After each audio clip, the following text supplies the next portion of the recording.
As America grew, grain farming became an important industry. Farmers produced so much rye and barley that it was actually easier for them to transport the grains in barrels of whiskey than it was for them to transport the grains in their original form. Whiskey soon became a form of currency on the frontier. Nearly everybody had a still in their backyard, or nearly everyone on the frontier grew grain, so it was more convenient for them to deal in whiskey than the highly inflated and loosely regulated paper money. When Washington retired in 1797, he was looking to lead a comfortable life, but his years of public service had left Mount Vernon's bank account in shambles. Washington, despite his substantial land holdings, faced the same problems that President Trump does today. His private earning potential vastly outweighed what he had made serving the nation.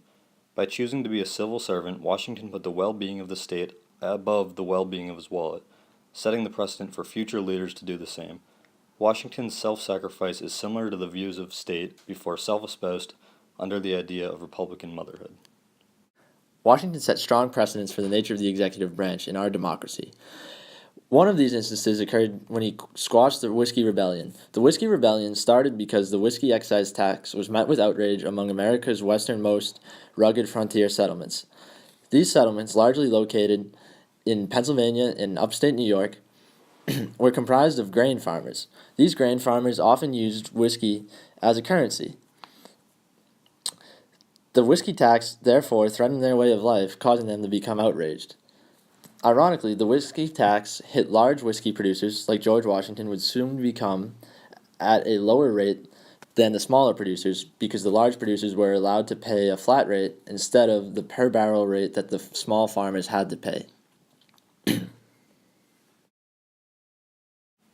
Outrage against these rates soon led to full-on rebellion. By 1794, rebellion had escalated to the point where tax collectors were being murdered.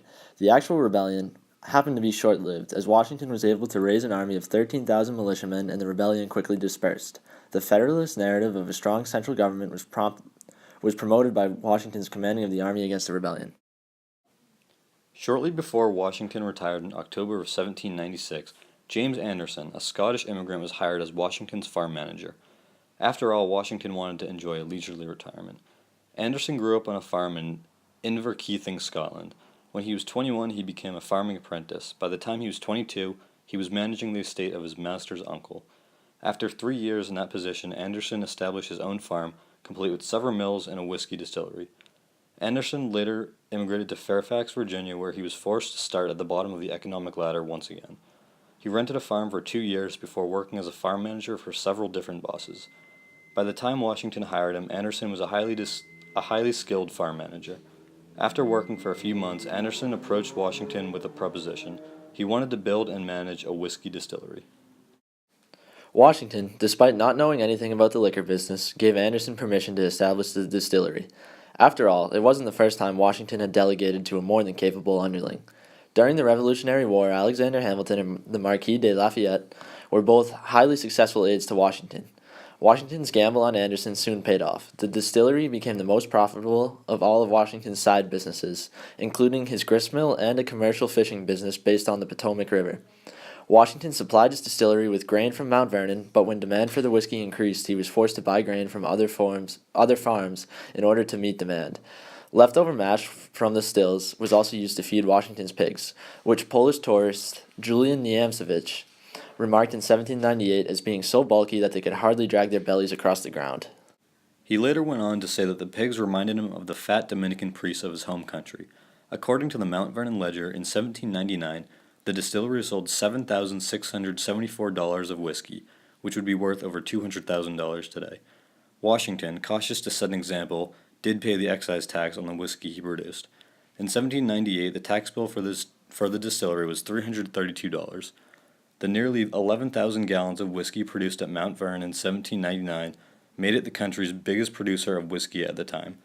The sales were mostly concentrated in Virginia, with Washington's doctor notably being compensated with whiskey. Washington died in 1799, so maybe paying his doctor in whiskey that year wasn't one of his finest decisions. Slippery G.W. was once again fortunate, although this time he didn't narrowly evade British forces, but he did luck into James Anderson's profitable idea. Washington's whiskey business was devoid of political dealings, which is interesting. Because in 1755, Washington refused to give out rum to voters during his campaign for the House of Burgesses. His opponent did so and won the election. The next time Washington was up for election to the House of Burgesses, he gave out free drinks and was actually elected. Another political connection to alcohol in Washington resides in the debate on slavery. Washington employed 6 slaves in the distillery. Washington is believed to have mixed feelings on slavery. Mount Vernon had 317 slaves at the time of his death, but he freed all of them in his will. This suggests that Washington saw slaves as an investment, but still recognized their individual human rights. Additionally, Washington was never overtly pro-alcohol. In fact, he recognized that alcohol does have negative consequences. In 1789, he noted the negative effect that alcohol had on some of his soldiers, saying that all it took was a few glasses of brandy to ruin a day's worth of work. However, this led to Washington being miscasted as anti-alcohol by supporters of the Temperance Act. In fact, Washington did enjoy the occasional Madeira port or champagne. However, the Washingtonian Society used Washington as their symbol for the temperance movement. This misappropriation of Washington is similar to how Andrew Jackson is today a symbol of paper money, even though he hated paper money and actually killed the federal bank. Today, Washington's legacy includes our nation's capital, a state, several street names, including Braintree's own Washington Street, and a brand of whiskey that is still produced at Mount Vernon using Washington's original recipe. The distillery was run by one of Washington's granddaughters and her husband after Washington's death, but it burned down in 1814. A grant from a coalition of spirits industry executives allowed for the distillery to be rebuilt in 2007. Every year, a new batch of whiskey is produced and is available to be bought by interested George Washington whiskey consumers.